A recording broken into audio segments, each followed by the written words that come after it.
ಶ್ರೀ ಗುರುಭ್ಯೋ ನಮಃ. ಹರಿ ಓಂ. ಹೋಳಿ ಹಬ್ಬವನ್ನು ನಾವು ಏಕೆ ಆಚರಿಸುತ್ತೇವೆ ಮತ್ತು ಅದರ ವಿಶೇಷತೆ ಏನು? ಇದಕ್ಕೆ ಸಂಬಂಧಪಟ್ಟ ಪೌರಾಣಿಕ ಕಥೆಗಳು ಏನಾದರೂ ಇವೆಯೇ? ಹೋಳಿ ಆಟ ಆಡುವಾಗ ನಾವು ತೆಗೆದುಕೊಳ್ಳಬೇಕಾದ ಮುಂಜಾಗ್ರತಾ ಕ್ರಮಗಳು ಅಂದ್ರೆ ಪ್ರಿಕಾಷನ್ಸ್ ಏನು? ಈ ಹೋಳಿ ಹಬ್ಬದ ಆಚರಣೆಯ ಹಿಂದೆಯೂ ಏನಾದರೂ ವೈಜ್ಞಾನಿಕ ಕಾರಣ ಅಂದ್ರೆ ಸೈಂಟಿಫಿಕ್ ರೀಸನ್ ಕೂಡ ಇದೆಯೇ ಅನ್ನುವುದನ್ನೆಲ್ಲ ಈ ವಿಡಿಯೋ ಮೂಲಕ ತಿಳಿದುಕೊಳ್ಳೋಣ ಕೇಳುಗರೆ.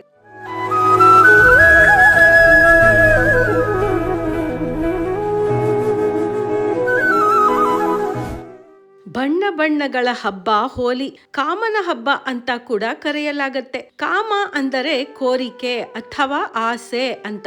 ಅತಿಯಾದ ಕಾಮ ಅಂದರೆ ಆಸೆ ಇದ್ದಾಗ ಸಮಾಜದಲ್ಲಿ ಅಲ್ಲೋಲ ಕಲ್ಲೋಲ ಉಂಟಾಗತ್ತೆ. ನಮ್ಮಲ್ಲಿರುವ ಹುಚ್ಚು ಆಸೆ ಕೋರಿಕೆಗಳನ್ನ ದಹಿಸಬೇಕು. ಅನಗತ್ಯವಾದ ಬಯಕೆಗಳನ್ನು ನಾವು ತ್ಯಜಿಸಿ ಶಕ್ತಿವಂತರಾಗಬೇಕು.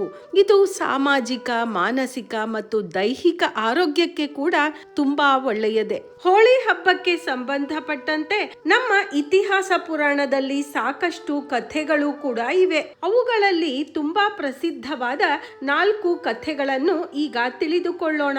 ಹಿಂದೆ ಲೋಕಕಂಟಕನಾಗಿದ್ದ ತಾರಕಾಸುರ ಎನ್ನುವ ರಾಕ್ಷಸ ಇದ್ದ.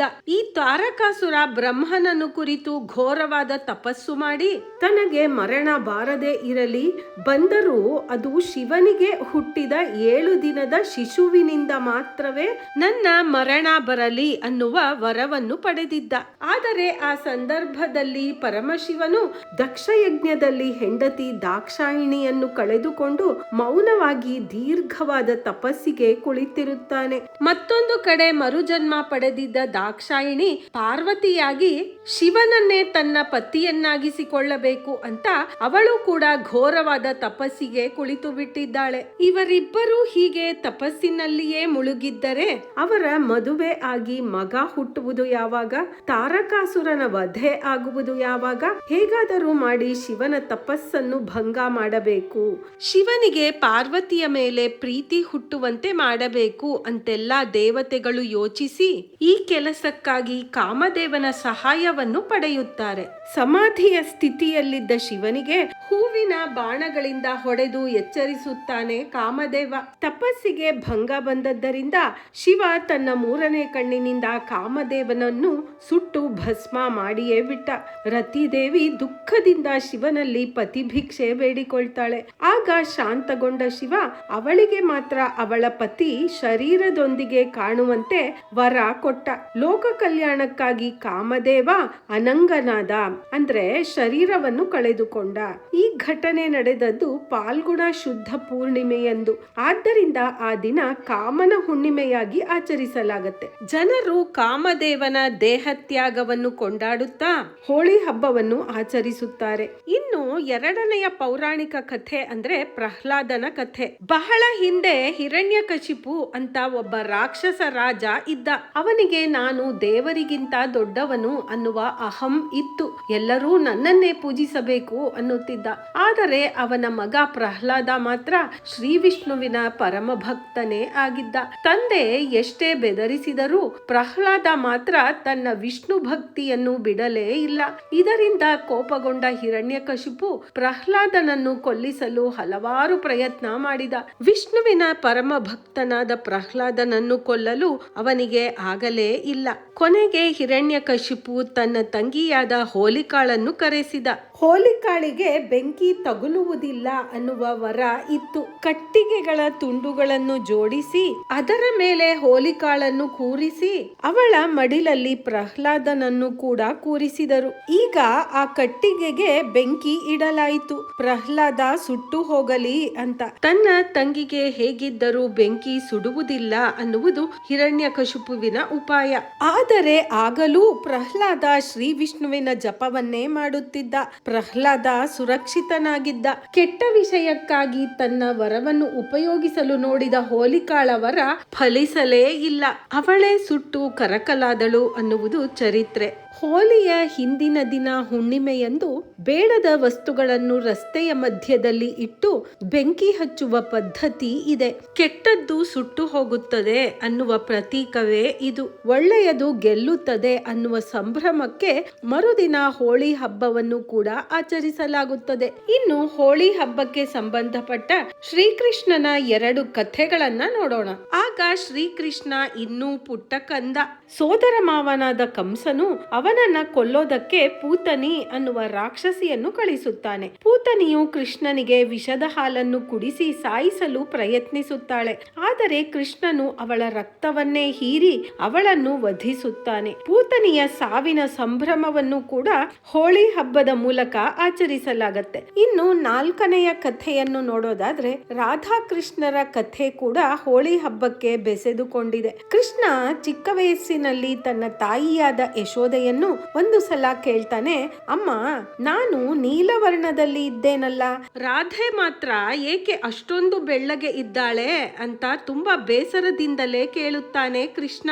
ಅದಕ್ಕೆ ಯಶೋದೆ ತಮಾಷೆಯಾಗಿ, ನೀನು ರಾಧೆಯ ಮುಖಕ್ಕೆ ಬಣ್ಣ ಎರಚು, ನಿನಗೆ ಬೇಕಾದ ಬಣ್ಣಕ್ಕೆ ಬದಲಾಯಿಸು ಅನ್ನುತ್ತಾಳೆ. ಉತ್ಸಾಹಿತನಾದ ಕೃಷ್ಣ ರಾಧೆ ಮತ್ತು ಇತರ ಗೋಪಿಕೆಯರಿಗೆ ಬಣ್ಣವನ್ನು ಎರಚುತ್ತಾನೆ. ಹೀಗೆ ಅಂದಿನಿಂದ ಬಣ್ಣದ ನೀರಿನ ಎರಚಾಟದ ಸಂಭ್ರಮ ಹೋಳಿ ಹಬ್ಬದ ಒಂದು ಆಚರಣೆಯೇ ಆಯಿತು. ಹೋಳಿ ಇಲ್ಲಿ ಸಮಾನತೆ, ಸಾಮರಸ್ಯ, ಸಂತೋಷದ ಸಂಕೇತವಾಗಿದೆ. Holi is a symbol of equality, harmony and happiness. ಹೀಗೆ ಒಟ್ಟಾರೆಯಾಗಿ ಹೋಳಿಯು ಒಳ್ಳೆಯದರ ಉನ್ನತಿ, ಕೆಡುಕಿನ ಅವನತಿಯ ಪ್ರತೀಕವೇ ಆಗಿದೆ. Holi is the symbol of the destruction of evil and the protection of goodness ಅಂತ.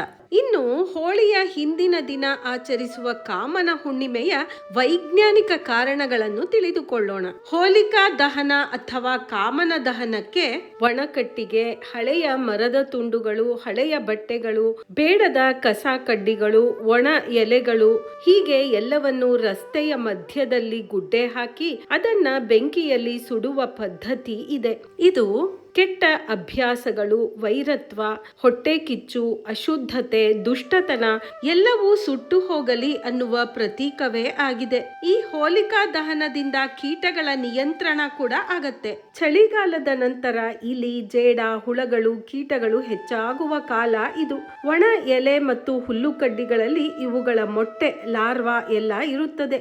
ಅವನ್ನು ಸುಡುವುದರಿಂದ ಕಣ್ಣಿಗೆ ಕಾಣದ ಕೀಟಗಳ ನಾಶ ಕೂಡ ಆಗತ್ತೆ. ಮನೆಯ ಸುತ್ತಮುತ್ತ ರೋಗ ಹರಡುವ ಸಾಧ್ಯತೆ ಕೂಡ ಕಡಿಮೆ ಆಗತ್ತೆ. ವಸಂತ ಋತುವಿನ ಆರಂಭದ ದಿನಗಳಲ್ಲಿ ವಾತಾವರಣದ ಬದಲಾವಣೆಯಿಂದಾಗಿ ಚರ್ಮದ ಅಲರ್ಜಿ ಹೆಚ್ಚಾಗತ್ತೆ. ಒಣ ಕಸ ಕಡ್ಡಿ ಮತ್ತು ಬೇಡದ ವಸ್ತುಗಳನ್ನು ರಾಶಿ ಹಾಕಿ ಅವುಗಳನ್ನ ಸುಡುವುದರಿಂದ ನಮ್ಮ ಸುತ್ತಮುತ್ತಲಿನ ವಾತಾವರಣ ಶುಚಿಯಾಗತ್ತೆ. ಇದು ಸ್ವಾಭಾವಿಕ ರೀತಿಯಲ್ಲಿ ಡಿಸ್ಇನ್ಫೆಕ್ಷನ್ ಆಗತ್ತೆ. ಇನ್ನು ಹೋಳಿ ಹಬ್ಬದ ಬಣ್ಣಗಳ ಎರಚಾಟದ ವೈಜ್ಞಾನಿಕ ಕಾರಣವನ್ನು ನೋಡುವುದಾದರೆ, ಹೋಳಿಯ ಎರಚಾಟಕ್ಕಾಗಿ ಹಿಂದೆಯೆಲ್ಲ ನೈಸರ್ಗಿಕ ಬಣ್ಣಗಳನ್ನೇ ಉಪಯೋಗಿಸುತ್ತಿದ್ದರು. ಅರಿಶಿಣ ಚರ್ಮಕ್ಕೆ ತುಂಬಾ ಒಳ್ಳೆಯದು. ಜೀವಾಣುಗಳನ್ನು ಕೊಲ್ಲುವ ಶಕ್ತಿ ಇದೆ ಇದಕ್ಕೆ. ಅಂದರೆ ಆಂಟಿಬ್ಯಾಕ್ಟೀರಿಯಲ್ ನೇಚರ್ ಹೊಂದಿದೆ. ಅರಿಶಿಣದಿಂದಲೇ ಕುಂಕುಮವನ್ನು ಕೂಡ ತಯಾರಿಸಲಾಗತ್ತೆ. ಹಾಗಾಗಿ ಕುಂಕುಮ ಕೂಡ ಚರ್ಮಕ್ಕೆ ಒಳ್ಳೆಯದೇ ಆಗಿದೆ. ಇನ್ನು ಚಂದನ ನಮ್ಮ ಚರ್ಮಕ್ಕೆ ಶೀತಲತೆಯನ್ನ ಕೊಡುತ್ತೆ, ಸ್ಕಿನ್ ಸೂದಿಂಗ್ ಆಗತ್ತೆ. ಬೇವು ಚರ್ಮದ ರಕ್ಷಣೆಯನ್ನ ಮಾಡುತ್ತೆ, ಸ್ಕಿನ್ ಪ್ರೊಟೆಕ್ಷನ್ ಆಗತ್ತೆ. ಗುಲಾಬಿ ಮತ್ತು ಮಲ್ಲಿಗೆಗಳ ಬಳಕೆಯಿಂದ ತಂಪು ಮತ್ತು ಸುಗಂಧ ಕೂಡ ಕೊಡುತ್ತೆ. ಅಂದರೆ ಹೋಳಿ ಬಣ್ಣಗಳು ಸೌಂದರ್ಯ ಮತ್ತು ಚರ್ಮದ ಆರೋಗ್ಯ ಎರಡಕ್ಕೂ ಉಪಯೋಗ ಆಗುತ್ತಿತ್ತು. ಆದರೆ ಈಗಿನ ಕೆಮಿಕಲ್ ಬಣ್ಣಗಳು ಚರ್ಮದ ಅಲರ್ಜಿ, ಕಣ್ಣು ಕೆಂಪಾಗುವುದು, ಉರಿ ಇದಕ್ಕೆ ಕಾರಣ ಆಗಬಹುದು. ಹಾಗಾಗಿ ಎಲ್ಲರೂ ನೈಸರ್ಗಿಕ ಹರ್ಬಲ್ ಬಣ್ಣಗಳನ್ನೇ ಉಪಯೋಗಿಸಿ. ಕೆಮಿಕಲ್ ಯುಕ್ತ ಶೈನಿಂಗ್ ಮೆಟಾಲಿಕ್ ಬಣ್ಣಗಳನ್ನ ಉಪಯೋಗಿಸಬೇಡಿ. ತುಂಬಾ ಕಡುವಾದ ವಾಸನೆ ಇರುವ ಬಣ್ಣಗಳನ್ನು ಕೂಡ ಉಪಯೋಗಿಸಬೇಡಿ. ಚರ್ಮದ ರಕ್ಷಣೆಗಾಗಿ ಹೋಳಿ ಆಡುವ ಮೊದಲು ಮುಖ, ಕೈಕಾಲು, ಕೂದಲುಗಳಿಗೆ ಬಾದಾಮಿ ಅಥವಾ ತೆಂಗಿನ ಎಣ್ಣೆಯನ್ನು ಹಚ್ಚಿ. ಹೋಳಿ ಆಡುವ ಮುನ್ನ ಉಗುರುಗಳನ್ನು ಕತ್ತರಿಸಿ. ಇದರಿಂದ ನಿಮಗೆ ಅಥವಾ ಬೇರೆಯವರಿಗೂ ತೊಂದರೆ ಉಂಟಾಗುವುದಿಲ್ಲ. ಹೋಳಿ ಆಟ ಮುಗಿದ ಮೇಲೆ ಕಡಲೆ ಹಿಟ್ಟು ಮತ್ತು ಹಾಲು ಅಥವಾ ಮೊಸರಿನಿಂದ ಮೈಮೇಲಿನ ಬಣ್ಣಗಳನ್ನು ತೊಳೆಯಿರಿ. ಹೋಳಿ ಒಂದು ವೈಜ್ಞಾನಿಕ ಸಮಾನತೆಯ ಹಬ್ಬ. ಎಲ್ಲರೂ ಒಂದೇ ಅನ್ನುವ ಭಾವನೆ ಇರತ್ತೆ ಹೋಳಿ ಆಟದಲ್ಲಿ. ಶ್ರೀಮಂತ, ಬಡವ, ದೊಡ್ಡವ, ಚಿಕ್ಕವ, ಹಳ್ಳಿ, ನಗರ ಅನ್ನುವ ಭೇದ ಭಾವವಿಲ್ಲದೆ ಎಲ್ಲರಿಗೂ ಒಂದೇ ಬಣ್ಣ. ಇದು ಸಮಾಜದಲ್ಲಿ ಒಗ್ಗಟ್ಟನ್ನು ಹೆಚ್ಚಿಸುವ ವಿಧಾನ. ಹೋಳಿ ಆಟದಿಂದ ಮನಸ್ಸು ಸಮಾಧಾನವಾಗಿ ಹಗುರವಾಗತ್ತೆ. ಒಟ್ಟಿನಲ್ಲಿ ಮನಸ್ಸು ಮತ್ತು ದೇಹಕ್ಕೆ ಉಲ್ಲಾಸವನ್ನು ತರುತ್ತದೆ ಈ ಹೋಳಿ ಹಬ್ಬ.